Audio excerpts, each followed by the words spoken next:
పొందేదానికి vote bank రాజకీయాలతో ముడిపెట్టినటువంటి ఆ పత్రమే రాహుల్ గాంధీ అన్యాయ పత్రం. అది మోదీ గారు గ్యారెంటీ అన్నప్పుడు బీజేపీ ప్రవేశపెట్టిన సంకల్ప పత్రం ప్రజల ఆకాంక్షలు నెరవేర్చడానికి, భారతదేశం యొక్క సమగ్రతను సమైక్యతను కాపాడుతూ అభివృద్ధి ధ్యేయంగానే, పేదల సంక్షేమంగానే ఇది ప్రజలు సంకల్పించినటువంటి వికసిత్ భారత్గా మోదీ గారు ఈ యొక్క సంకల్ప పత్రాన్ని, వికసిత్ భారత్ కోసం బీజేపీ పాటుపడుతూ ఉంటే, విభజన భారత్ కోసం వాళ్ళ కాంగ్రెస్ వారు ఎన్నికల్లో ఏ రకమైనటువంటి కుట్రలు కుతంత్రాలు పండుతున్నారో వాళ్ళ స్పష్టమవుతుంది.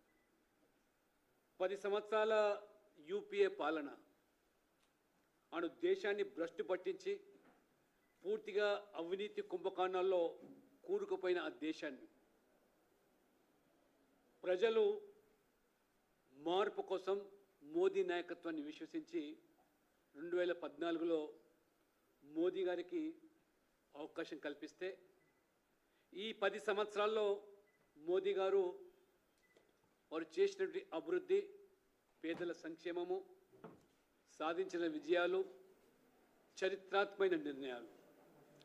యూపీఏ హయాంలో 10 సంవత్సరాలు ఒకసారి మనం విశ్లేషిస్తే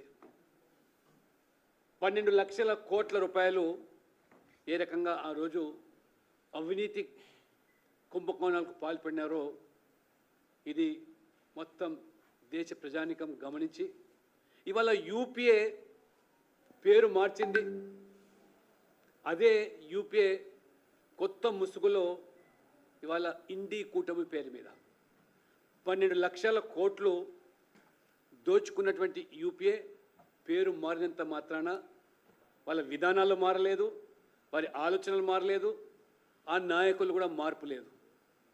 అదే అవినీతి పరులు ఏ కుటుంబ రాజకీయాలను ప్రోత్సహిస్తున్నారో వాళ్ళందరూ కూడా ఒక కూటమిగా ఏర్పడి ఇవాళ ఇండి కూటమిగా కొనసాగిస్తూ ఉన్నారు. నరేంద్ర మోడీ గారు కష్టకాలంలో కూడా కరోనా లేదా ఉక్రెయిన్ రష్యా యుద్ధాన్ని కూడా అధిగమించి కేవలం ముందు చూపుతూ ఉన్నటువంటి నాయకుడిగా 10 లక్షల కోట్ల రూపాయలు ఇన్ఫ్రాస్ట్రక్చర్ మీద ఖర్చు పెట్టి ఏ రకంగా ఉపాధి, ఎంప్లాయ్మెంట్ జనరేషను, ఏ రకంగా ఆస్తులు వారు పెంపొందిస్తే కూడగడితే ప్రభుత్వ ఆస్తులు ఏ రకంగా వాళ్ళు ప్రభుత్వ ఆస్తులను ఏ రకంగా కొల్లగొట్టారో, ప్రభుత్వ సొమ్మును ఏ రకంగా వారు మరి దోచుకున్నారో ఇది ప్రజలు గమనించాలి. వారి న్యాయపత్రం పేరు మీద ఒకసారి ప్రజలంతా కూడా గమనించినట్టయితే సేమ్ మళ్ళీ బ్రిటిష్ యొక్క ఆనవాళ్ళు కొనసాగిస్తూ, ఆంగ్లేయుల యొక్క వారసత్వాన్ని కొనసాగిస్తూ విభజించు పాలించు, డివైడ్ అండ్ రూల్ మాదిరిగానే ఇవాళ ఈ యొక్క కాంగ్రెస్ పార్టీ వ్యవహారం.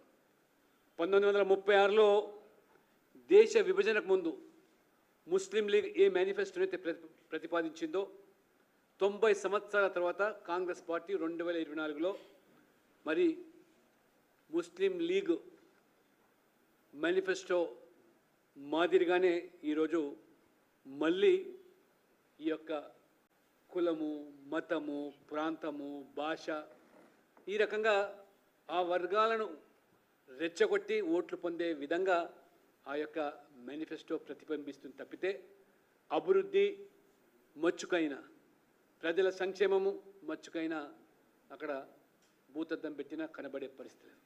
దానికి భిన్నంగా నరేంద్ర మోడీ గారు ఈ దేశంలో 4 జాతులు మాత్రమే ఉన్నాయి. అది యువ జాతి, మహిళా జాతి, రైతులు, పేద వర్గాలు. వీళ్ళ సంక్షేమము అదే రకంగా అభివృద్ధి ఎజెండాగా వారు ఈ యొక్క సంకల్ప పత్రాన్ని మోడీ గ్యారెంటీగా ఇవాళ మేము ప్రజల్లోకి తీసుకెళ్తూ ఉంటాం. అందుకని ఇవాళ ప్రధానమంత్రి మోదీ గారు చాలా స్పష్టంగా చెప్పారు, ఇవాళ కాంగ్రెస్ పార్టీ ఇది కొత్త తరం ముస్లిం లీగ్గా వారు అభివర్ణించడం జరిగింది.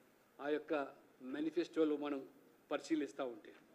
అందుకనే పదే పదే కాంగ్రెస్ పార్టీ ఏదైతే మైనార్టీ అనేటువంటి పదాన్ని ఉచ్చరిస్తున్నదో ఎక్కడ కూడా ఇవాళ మెజార్టీ వర్గాల ప్రజల మనోగతాన్ని వాళ్ళ యొక్క అభిప్రాయాలను ప్రజాస్వామ్యంలో మరి మెజార్టీ ప్రజల అభిప్రాయాలు పరిగణలోకి తీసుకున్నప్పుడే అది ప్రజాస్వామ్యంగా కొనియాడబడుతుంది, ప్రజాస్వామ్యంగా అభివర్ణించబడుతుంది.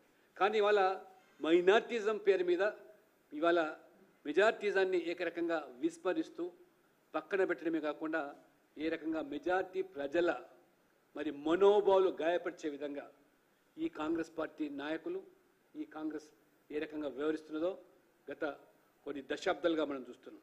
ఇవాళ పేదరికాన్ని పరిగణలోకి తీసుకోకుండా, పేదరికాన్ని ప్రాతిపదిక కాకుండా మరి మైనార్టిజం అని లేదా ముస్లిం స్కాలర్షిప్స్ అని, ముస్లింలకు ఉద్యోగాలని ఈ రకంగా రకరకాలుగా ఓటు బ్యాంక్ కోసమే మరి ఈరోజు ఈ యొక్క కాంగ్రెస్ పార్టీ వ్యవహార శైలిని ప్రజలు స్పష్టంగా గమనిస్తూ ఉన్నారు.